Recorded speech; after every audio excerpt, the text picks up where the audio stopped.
Hello everyone, this is Avijit Dubey, your math faculty. Today I am going to start your class 10th math. Before starting your class, we have to know about syllabus.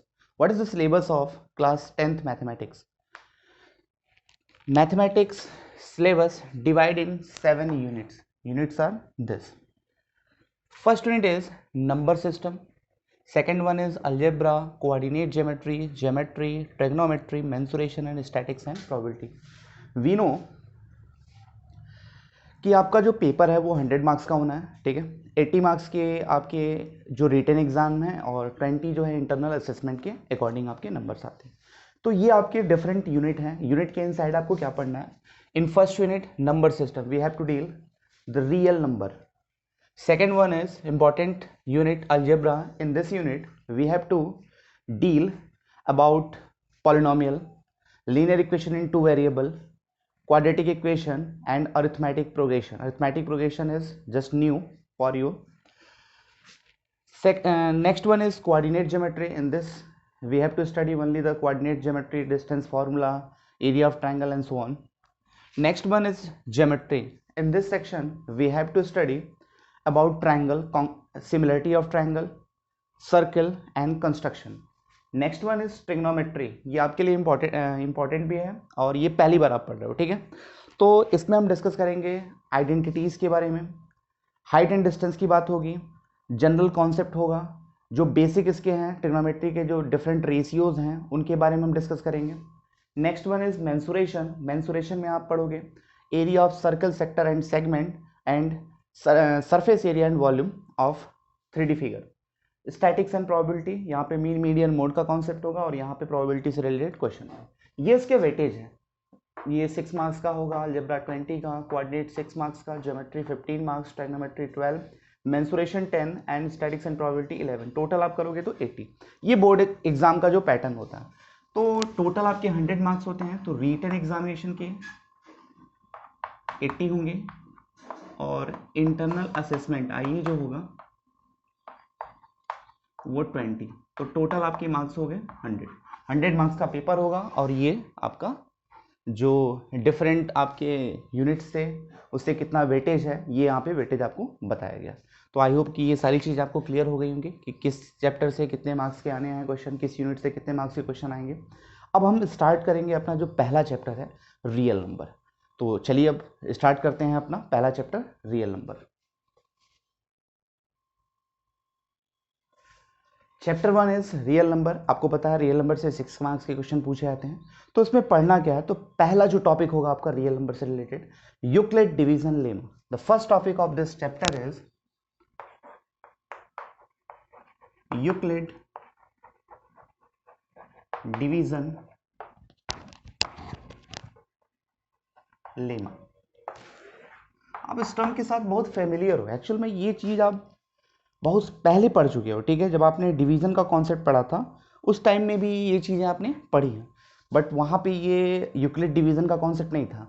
तो पहले मैं चाहूँगा आपको बताना कि Euclid division होता क्या, पहले उसके साथ आप फेमिलियर हो जाओ, देन यहाँ के कॉन्सेप्ट को समझेंगे। अच्छा ये बताओ, आप बहुत छोटी क्लास में जब आपको डिवीज़न बताया गया था, फॉर एग्जाम्पल 20 को जब आप 3 से डिवाइड करते थे तो कुछ इस तरह का आता था।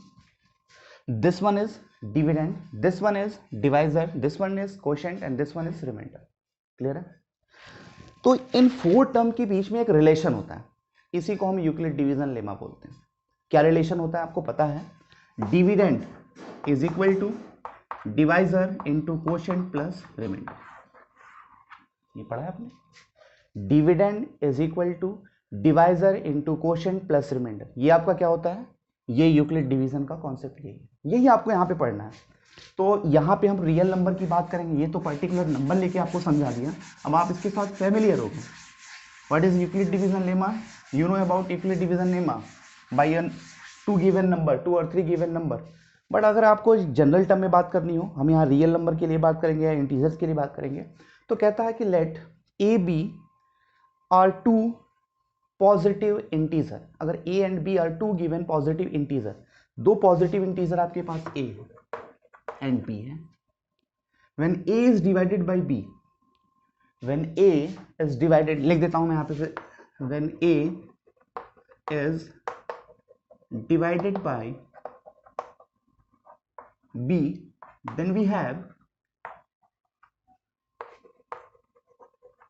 q as a quotient and r as a remainder। ठीक है, अगर आपने a को b से डिवाइड किया, q क्वोशंट मिला और r रिमाइंडर मिला, तो आप क्या लिखते हो, a is equal to B Q plus R. यही तो आपका क्या हो गया, यूक्लिड डिवीजन लेमा हो गया।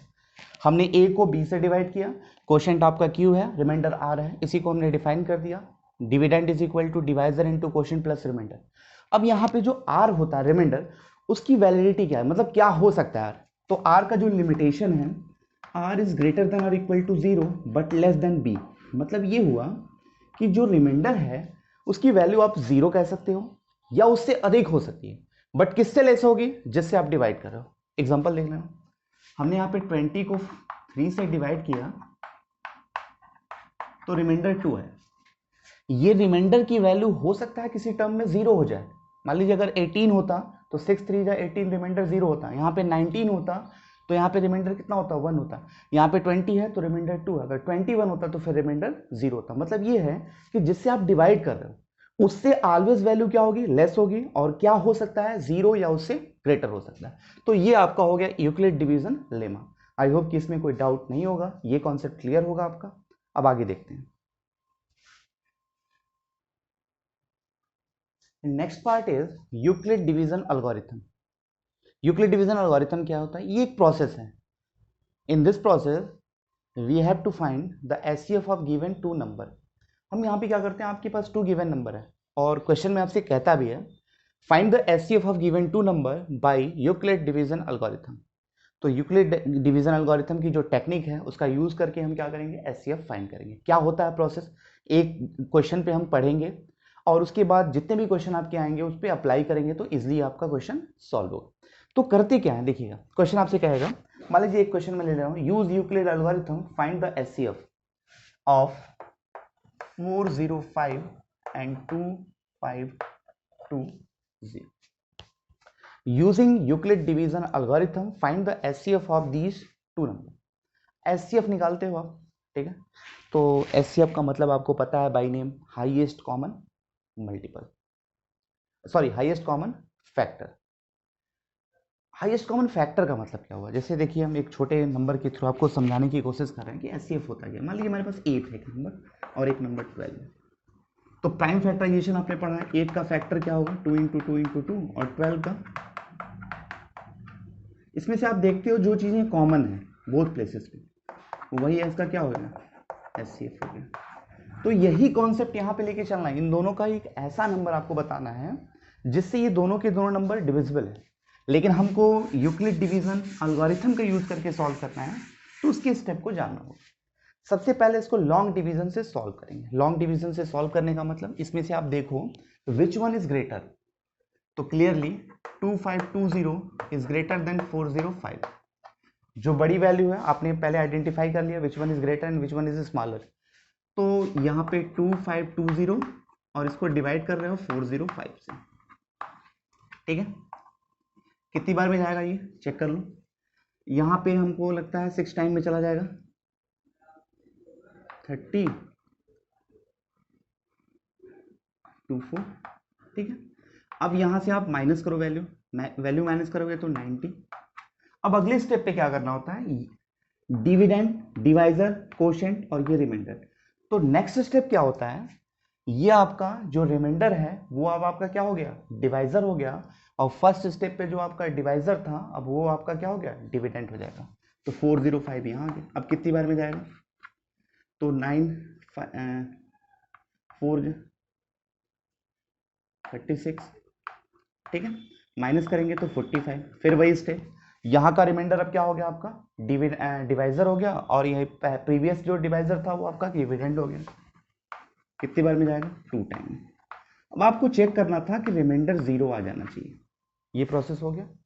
अब इसको स्टेप लिखेंगे कैसे, स्टेटमेंट कैसे लिखेंगे, ये भी इंपॉर्टेंट है कि स्टेटमेंट भी हमको लिखना है। क्वेश्चन का वेटेज देखना कि कितने मार्क्स में क्वेश्चन पूछा गया। 1 मार्क्स में है तो आप बिना लिखे निकल सकते हो स्टेटमेंट।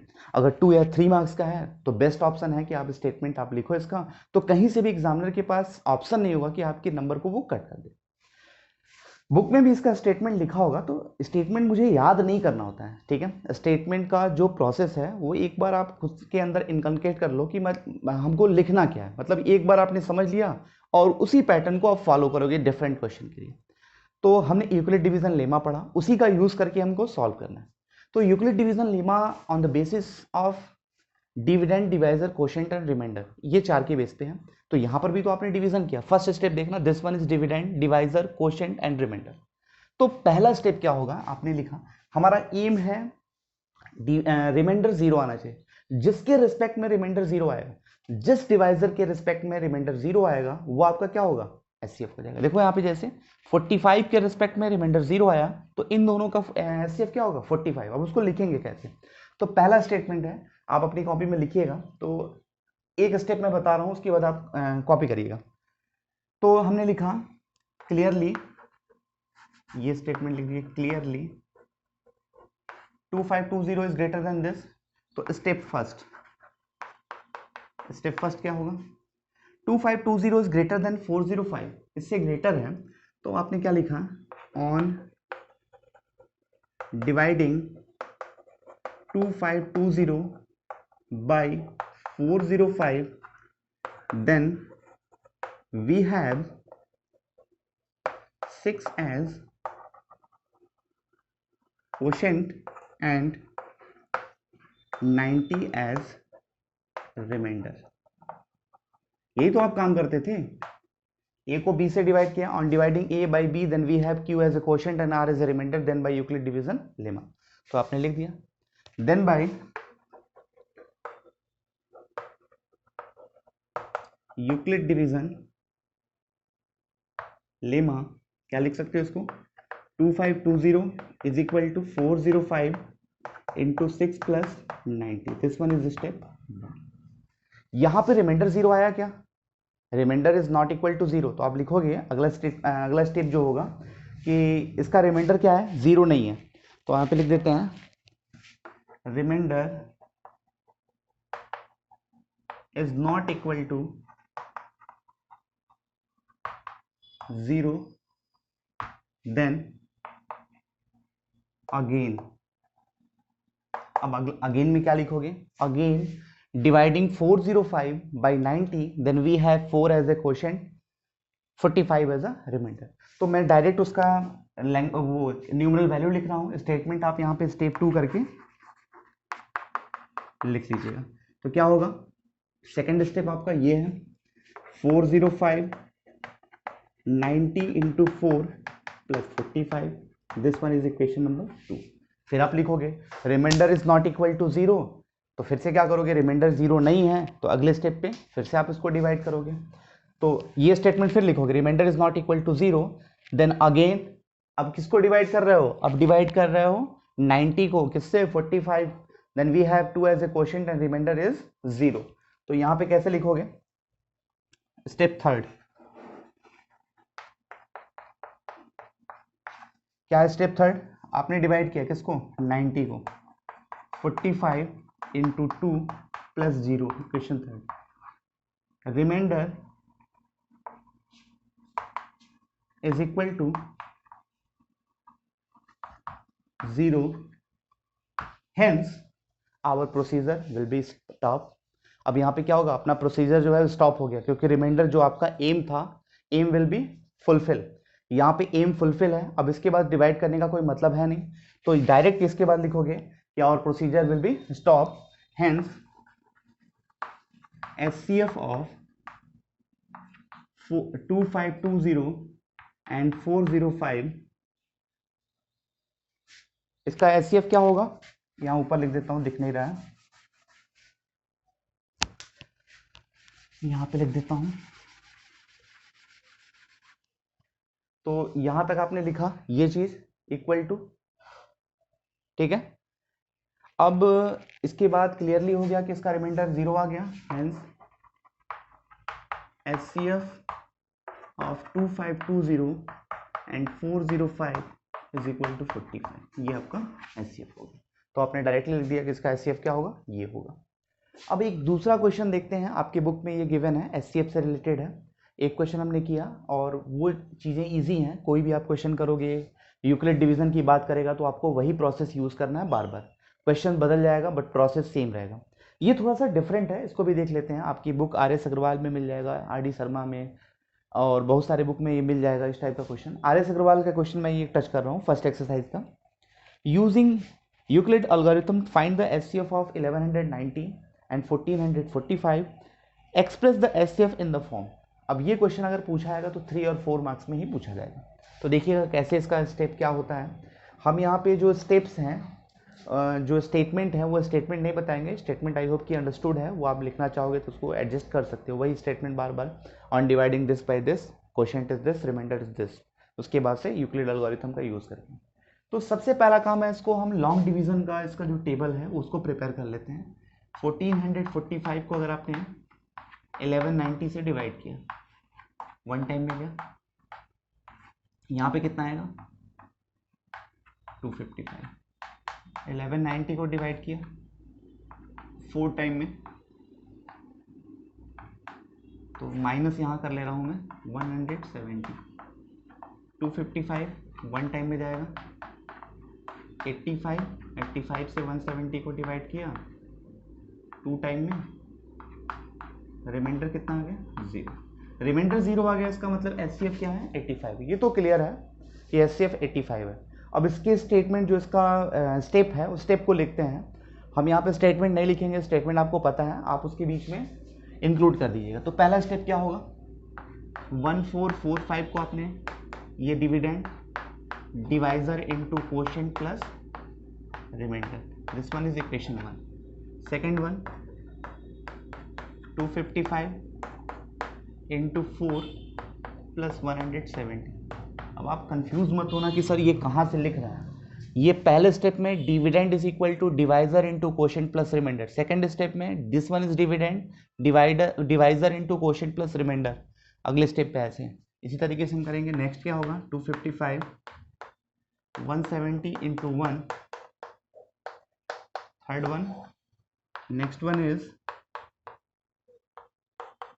यहाँ पे रिमाइंडर 0 आ गया। ठीक है, यहाँ तक कोई डाउट किसी को? हमने क्या किया, इसी का यूज करके यहाँ पे लिख दिया। तो क्लियर हो गया कि एचसीएफ कितना होगा 85, क्योंकि 85 के रिस्पेक्ट में रिमाइंडर 0 आया। ठीक है, तो एचसीएफ फाइंड करना था, ये पहला स्टेप था। सेकंड जो आपका इस क्वेश्चन का पार्ट है, वो उस पार्ट में कह रहा है कि एचसीएफ को आप इसके फॉर्म में एक्सप्रेस करो, then find the value of M and N, M और एन की वैल्यू फाइंड करनी है। तो करना क्या होता है कि इसका एक वर्किंग रूल है, वर्किंग रूल को आप जान लीजिए। जब आप एचसीएफ फाइंड करते हो, ठीक है, देन कितने नंबर ऑफ स्टेप में आपने क्वेश्चन को सॉल्व किया, ये आपको देखना है।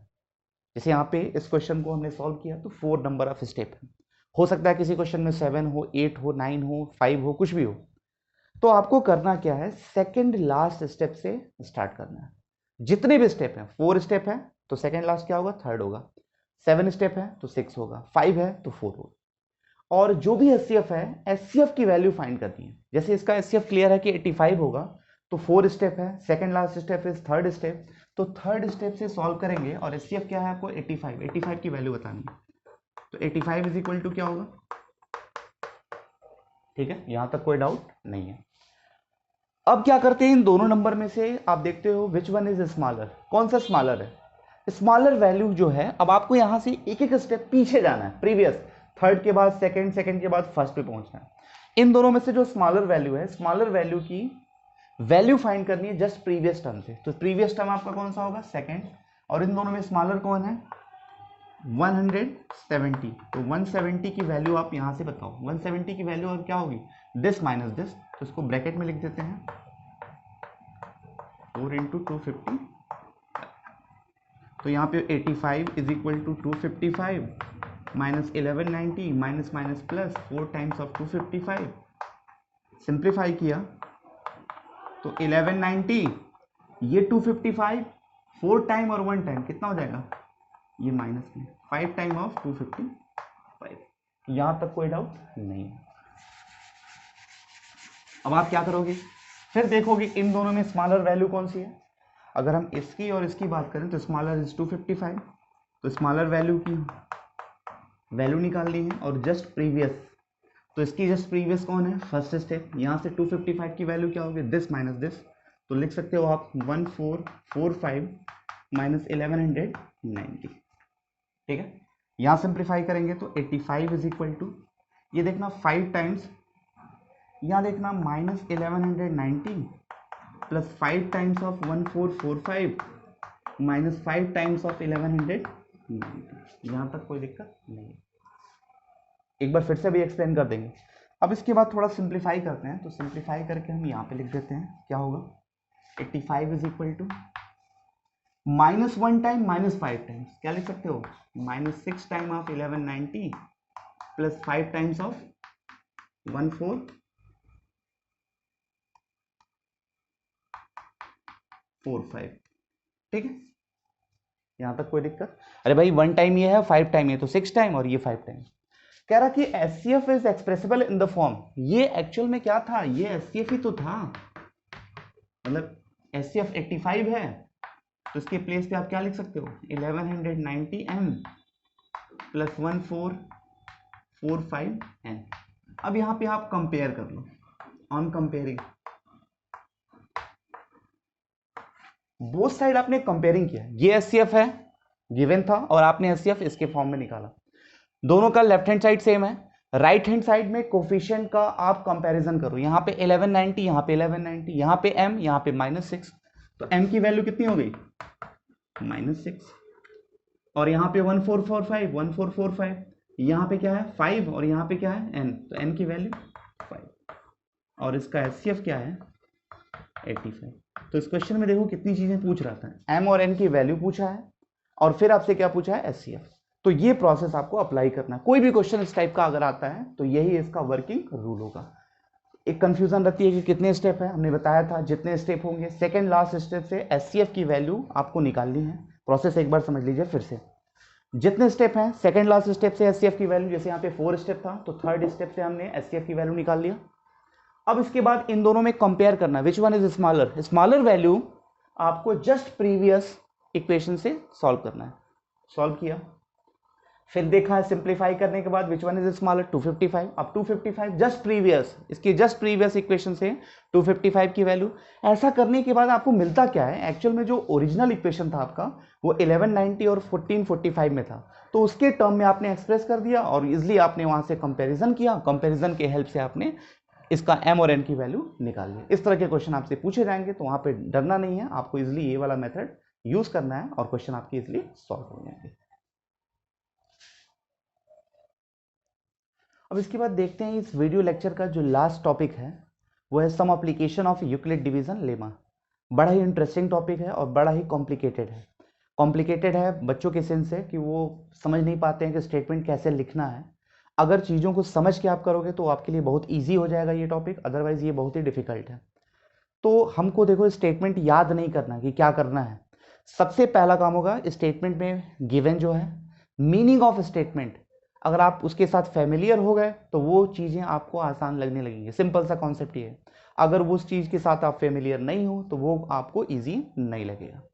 जैसे एक क्वेश्चन आपकी RS अग्रवाल बुक का हम लेके चलते हैं, ठीक है। क्वेश्चन नंबर 6 है फर्स्ट एक्सरसाइज का। So that any positive odd integer is of the form 6m+1 और 6m+3 और 6m+5 where m is some integer. ये लिखा है, ये हमको प्रूफ करना है। अब हमारे दिमाग में चलता है भाई इसका स्टेटमेंट क्या होगा, तो स्टेटमेंट जितने भी क्वेश्चन हैं सबके लिए सेम होता है। अगर आपने वो एक जनरल स्टेटमेंट याद कर लिया, एक जनरल स्टेटमेंट प्रैक्टिस के थ्रू पढ़ लिया, बार बार वही अप्लाई करना है, तो उससे पहले आपको क्वेश्चन की जो बेसिक मीनिंग है वो आपको पता होनी चाहिए। यहाँ पे तो कह दिया, आंख बंद करके आप सॉल्व करना शुरू कर देते हो। किसी ने ये सोचा मतलब कह क्या रहा है, कह रहा है कि any positive odd integer is of the form this this और दिस, किसी एक तरीके से होगा। तो यहाँ पे 6 लिखा है, मतलब नंबर 6 से ग्रेटर होगा। जैसे कोई भी पॉजिटिव ऑड नंबर बताओ जो 6 से ग्रेटर है, मान लो हमने कहा 7, तो 7 को आप ऐसे लिख सकते हो कि नहीं,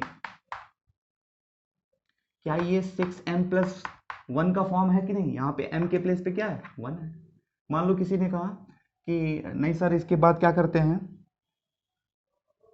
14 ले लेते हैं, 14 को क्या लिख सकते हो,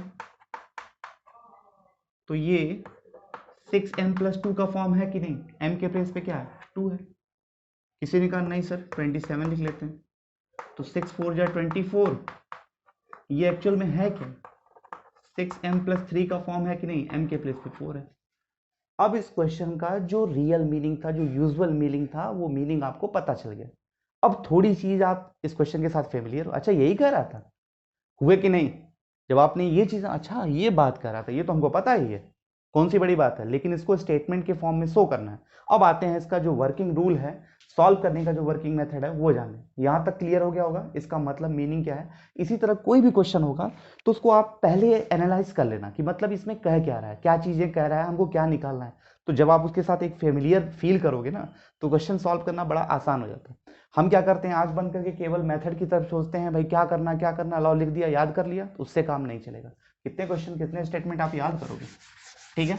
कुछ चीजें थोड़ा इजी हो गई हैं आई होप की। अब इसके बाद जो मेथड है लिखने का, यूक्लिड डिवीजन लेमा का ही ये एप्लीकेशन है, तो वही अप्लाई होगा। यूक्लिड डिवीजन लेमा में आपको पता है क्वोशिएंट, डिवाइजर, डिविडेंड और रिमाइंडर की रिक्वायरमेंट थी। मतलब एक नंबर आपका डिविडेंड, एक डिवाइजर, एक क्वोशिएंट और एक रिमाइंडर होगा।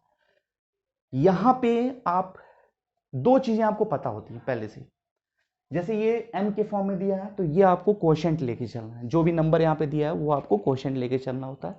कुछ क्वेश्चंस में थोड़ा सा चेंज आता है, उसको भी हम डिस्कस करेंगे, लेकिन नॉर्मली जो क्वेश्चंस होंगे, ये जो नंबर आपका है यही आपका क्वोशिएंट होगा। और जिस न्यूमरल वैल्यू की बात कर रहा है क्वेश्चन में, जिस न्यूमरल वैल्यू की बात कर रहा है वो आपका डिवाइजर होगा। चार चीजें चाहिए थी, डिविडेंड, डिवाइजर, क्वोशिएंट और रिमाइंडर। क्वोशिएंट मिल गया, डिवाइजर मिल गया। दो चीजों की जरूरत है, एक रिमाइंडर को r मान लीजिए और एक जो नॉर्मल वैल्यू उसको a मान लीजिए। चारों मिल गया। तो स्टेटमेंट क्या होगा लिखने का, let a be any positive, यही बार बार याद कर लीजिए, मतलब लिख लिख के प्रैक्टिस। किससे डिवाइड करोगे, ऑन डिवाइडिंग के कौन a, किससे डिवाइड करना है, वो नंबर इसी में गिवन है, यहाँ पे 6 है तो 6 से डिवाइड करना है। 4 के फॉर्म में होता तो 4 से डिवाइड करना है, 5 होता तो 5 से डिवाइड करना है, 3 होता तो 3 से डिवाइड करना है। किससे डिवाइड करना है, a/6। वी हैव, क्वोशिएंट क्या होगा, ये वाला नंबर m एज अ क्वोशिएंट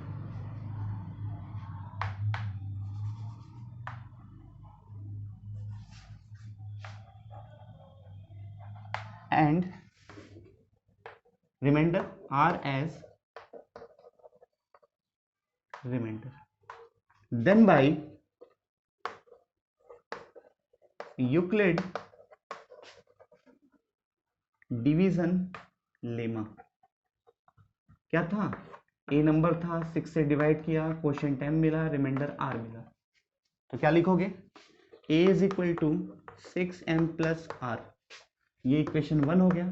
और जो r है रिमाइंडर, उसकी वैलिडिटी क्या है, वो उसका लिमिटेशन क्या है, तो वो ऑलवेज 0 या 0 से बड़ा होगा, इसको बोलते हैं less than, sorry greater than और इक्वल टू 0, मतलब रिमाइंडर 0 भी हो सकता है, उससे बड़ा हो, लेकिन किससे हमेशा छोटा होगा, जिससे डिवाइड हो रहा है, तो 6 से छोटा होगा। तो r की वैल्यू क्या क्या मिल सकती है, 0 1 2 3 4 और 5, ये मिल सकता है। एक बार पुट कीजिए, put r is equal to 0 in equation 1, तो अगर आपने पुट किया 0 तो ये 6m मिल गया। अब ये तो क्लियरली है कि ये इवन होगा। क्यों इवन होगा, क्योंकि 6 क्या है, एक इवन नंबर है, और अगर किसी नंबर का मल्टीपल इवन होता है तो वो पूरा का पूरा नंबर इवन होता है, ये कॉन्सेप्ट आपको पता है। m के प्लेस पे कोई वैल्यू रख लीजिए, मान लीजिए 1 रखना है, 6 1 जा 6 इवन मिला, 2 रखेंगे 12, 3 रखेंगे 18, तो वो ऑलवेज इवन होगा, ठीक है। अब इसके बाद देखिए, put r is equal to 1 in equation 1, तो क्या मिलेगा, a is equal to 6m plus, ये तो मिलेगा। अब ये क्या हो गया, ये ऑड हो जाएगा क्लियरली, कैसे, ये तो इवन है, आपने कुछ कॉन्सेप्ट पढ़ा है एक बार, यहाँ पे मैं लिख दे रहा हूँ, इवन प्लस इवन क्या होता है, इवन। ऑड प्लस ऑड क्या होता है, इवन। इवन प्लस ऑड क्या होता है, ऑड। ऑड प्लस इवन क्या होता है, ऑड। मतलब दो इवन नंबर का सब इवन होता है। जैसे मान लो 2 और 4 6 इवन मिल गया। दो ऑड नंबर 1 और 3 4 इवन मिल गया। एक इवन एक ऑड, मान लीजिए एक इवन 2 है और एक ऑड 3 है, 2 3 5 ऑड मिल गया। तो वही वाला कॉन्सेप्ट यहाँ पे, ये आपको पता है, ठीक है। तो वही हम यहाँ पे अप्लाई कर रहे हैं कि 6m इवन है, इवन प्लस ऑड, ऑड हो गया। Again put r is equal to 2 put किया इक्वेशन 1 में तो क्या मिलेगा 6m प्लस 2। अब ये क्या हो जाएगा, ये तो इवन है, इवन प्लस इवन, ये इवन हो गया, ठीक है। फिर आपने पुट किया r इज इक्वल टू 3 तो क्या मिलेगा 6m प्लस 3, ये आपका ऑड हो जाएगा, क्योंकि इवन प्लस ऑड, ये बात समझ में आ रही होगी, कोई ज़्यादा दिक्कत नहीं है। इसी तरह r की वैल्यू 4 पुट किया तो 6m प्लस 4 आ गया, ये तो आपका इवन हो जाएगा।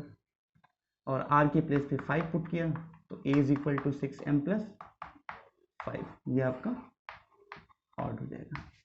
तो आप देख रहे हो r का जो लिमिटेशन था 0 1 2 3 4 और 5 के केस में था, तो आपने लिख दिया कि 0 पुट किया, 1 पुट किया, 2 पुट किया, 3 पुट किया, 4 पुट किया और 5 पुट किया, तो कुछ पे आपका इवन मिला। और ऑड देखो कहाँ कहाँ मिल रहा है, 6m प्लस 1 ऑड मिल रहा है, 6m प्लस 3 ऑड मिल रहा है और 6m प्लस 5 ऑड मिल रहा है। तो यही 3 केस होगा। तो नेक्स्ट लिखिएगा इसके बाद का जो लिखने का जो वो होगा स्टेटमेंट होगा, इसके बाद इस क्वेश्चन का स्टेटमेंट होगा वही जो गिवन था, hence every positive odd integer, every positive odd integer is of the form, is of the form 6m plus 1, 6m plus 3 and 6m plus 5 for some integer n। तो I hope कि ये question आपको clear हो गया होगा, statement याद हो गया होगा। इसी तरीके से अगर मान लीजिए यहाँ बोलता नहीं 6m प्लस 1 की बात नहीं करता, क्या बात करता 2m plus 1, 2m plus 2, 2m plus 3 कुछ ऐसा करता, तो वो उसका भी कर सकते थे, वहाँ पे 2 से डिवाइड करते। तो इस तरह से जो रिलेटेड क्वेश्चन होंगे उस पर आप प्रैक्टिस करेंगे। इसके बाद देख लेते हैं, एक बड़ा इंपॉर्टेंट क्वेश्चन है जो आपके एग्जाम्पल में भी दिया है, लेकिन हम इसको डिस्कस कर ले रहे हैं। कह रहा है using Euclid division lemma so that the cube of any positive integer is of the form 9m और 9m प्लस 1 और 9m प्लस 8, ये दिखा है। कह रहा है किसी भी पॉजिटिव इंटीजर का जो क्या कहते हैं क्यूब होगा वो एक्सप्रेसिबल होगा इसी टर्म में। तो चलिए कोई भी नंबर है उसका क्यूब करिए, क्या इसके फॉर्म में एक्सप्रेसिबल है, देख लेते हैं। पहले हम देखेंगे फेमिलियर हो पाते हैं कि नहीं, फेमिलियरिटी देखेंगे कि भाई फेमिलियर हो गया अगर तो कोई दिक्कत है ही नहीं। कोई नंबर आप बता दीजिए, जैसे मैंने कहा 4, मैंने एक नंबर लिया 4, तो 4 का अगर क्यूब करोगे आप तो 64 मिलेगा, यहां तक कोई दिक्कत। 4 का क्यूब 64, सिंपल है। तो कह रहा है कि कोई भी पॉजिटिव ऑड इंटीजर है, कोई भी पॉजिटिव इंटीजर है उसका क्यूब करोगे तो इन्हीं तीन में से किसी एक फॉर्म में आप एक्सप्रेस कर सकते हो। क्या हम 64 को कैसे लिख सकते हैं, देखिएगा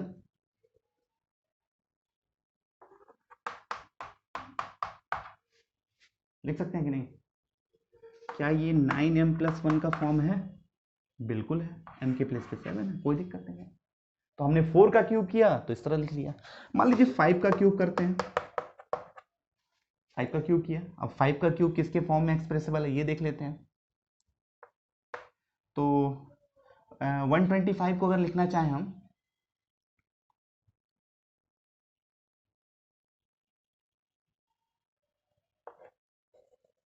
नाइन इंटू 13 प्लस 8, क्योंकि 13 9 जा 117 और प्लस 8, तो ये आपका कौन सा फॉर्म हो गया 9m प्लस 8 वाला हो गया। मतलब कहने का मतलब ये था कि कोई भी नंबर अगर आपके पास है उसका क्यूब करोगे तो वो इन्हीं तीन में से किसी एक फॉर्म में एक्सप्रेसिबल है। अब क्वेश्चन की मीनिंग आप समझ गए, अब इसको सॉल्व करते हैं।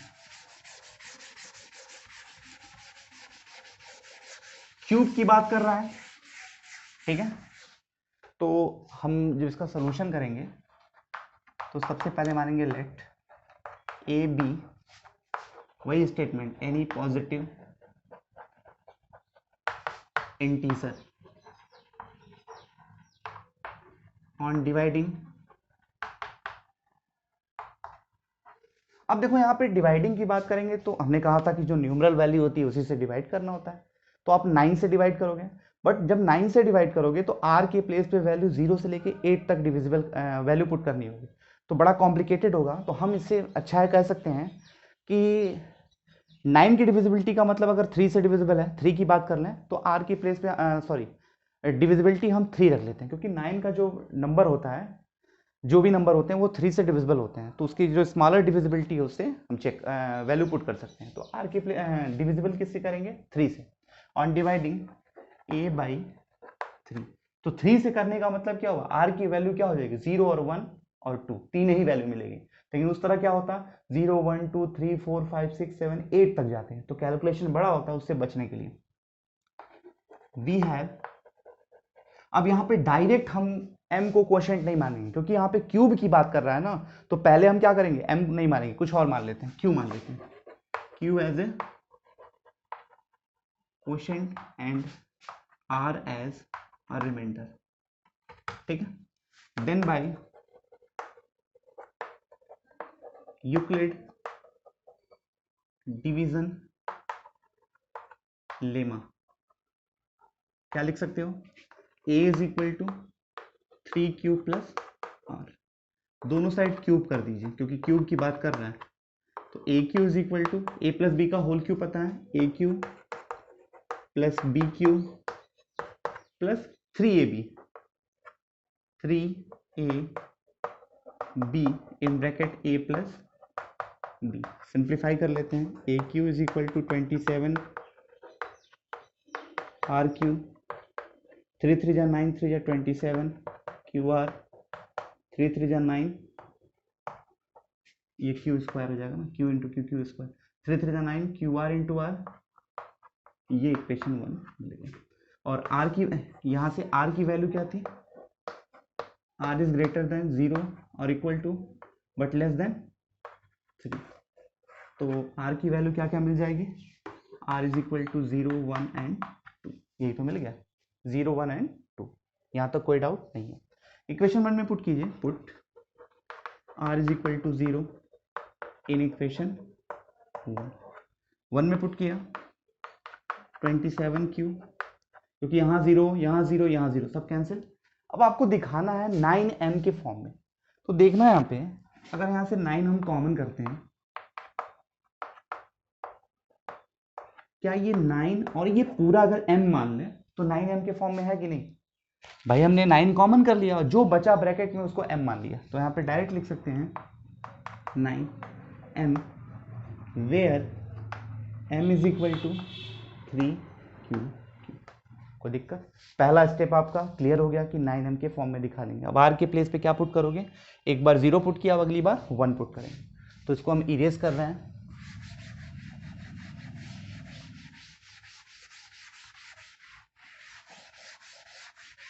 यहाँ पे लिखेंगे put r is equal to 1 in equation 1, तो क्या मिलेगा, r की प्लेस पे 1, 27q plus 1 plus 27 q square plus 9q, ठीक है। ये तीनों टर्म में से हमने 9 कॉमन कर लिया, तो क्या मिलेगा, 3q plus 3q square plus q plus 1। ध्यान दीजिएगा, हमने क्या किया था, इन तीनों प्लेसेस से 9 कॉमन किया, तो अब देखना जस्ट लाइक 9 ये पूरा का पूरा अगर m हो जाता तो 9 प्लस 1 हो जाता, तो यहाँ पे लिखोगे a cube 9m plus 1 where m के प्लेस पे क्या है, 3q स्क्वायर और प्लस q, ठीक है। थोड़ा सा आपके दिमाग में चल रहा है सर बार बार आप m मान लेते हैं, तो वो एक्चुअल में क्या है, वो ऑलवेज अप्लीकेबल है, अभी आपने क्रॉस चेक किया था, तो भाई हमने जो यहाँ पे मल्टीपल निकल गया, मल्टीपल के बाद जो भी नंबर है वो जस्ट m की तरह से कोई एक नंबर ही हो, कोई एक न्यूमरल ही तो होगा, क्योंकि 9 तो कॉमन आपने कर लिया, ये कुल मिला के कोई एक नंबर ही होगा ना। जैसे मान लीजिए हम 125 की बात किए थे, 125 में क्या था, 9 इंटू 13, m के प्लेस पे 13 था, कभी 4 हो रहा है, कभी 13, कभी 16, तो उससे कोई मतलब नहीं है, पूरा का पूरा टर्म m होगा। ठीक है, अब एक बार r के प्लेस पे आपको क्या पुट करना है, इसको मिटा दे रहा हूँ, फिर इसको भी मिटा दे रहा हूँ।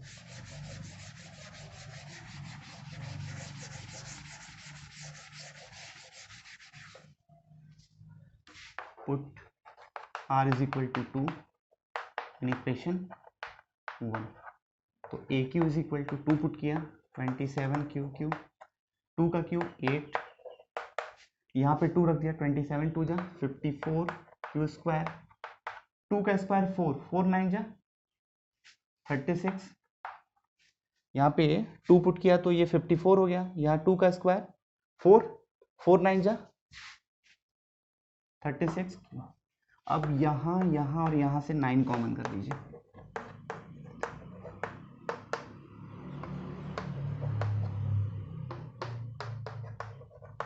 प्लस 8, यही डिस्टर्बिंग है, 9 है यहाँ m होता और 8, तो आप पूरे को क्या सपोज कर सकते हो यहाँ पे, where m is equal to 3q plus 6q square plus 4q हो गया, तो ये 9m प्लस 8 हो गया। r के प्लेस पे आपने एक बार 0 पुट किया, 1 पुट किया, 2 पुट किया, तो ये तीनों वैल्यू हो जाएगी। अब लास्ट स्टेप क्या होगा, आप लिख सकते हो उसका, जो क्वेश्चन में गिवन था, गिवन क्या था कि आपको प्रूफ करना था क्यूब, तो लिखोगे hence the cube of any positive integer is of the form, ये स्टेटमेंट भी बार बार आपको लिखना है, हेंस क्यूब ऑफ, इसी तरह स्क्वायर के लिए पूछा जा सकता है, cube of any positive integer is of the form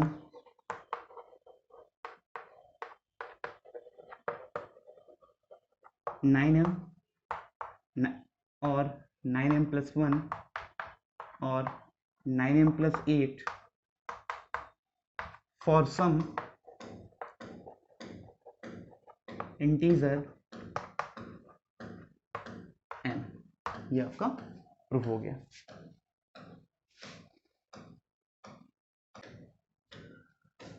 अब इस एक्सरसाइज से एक लास्ट क्वेश्चन देख लेते हैं, वो भी आपकी बुक का ही है।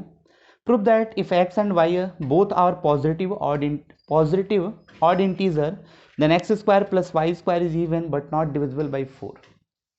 तो इसका सोल्यूशन जो हो जाएगा, x and y are both are odd positive integer, तो आपने पढ़ा है नंबर कि अगर किसी नंबर को हमको ऑड शो करना है या इवन शो करना है, इवन के लिए आप कहते हो 2m प्लस 2 2m प्लस 4 ऐसे करके लिख सकते हो, और ऑड के लिए क्या होता है expression, 2m plus 1 2m plus 3 2m plus 5, ये सारे के सारे जनरल टर्म में क्या होंगे, ऑड होंगे।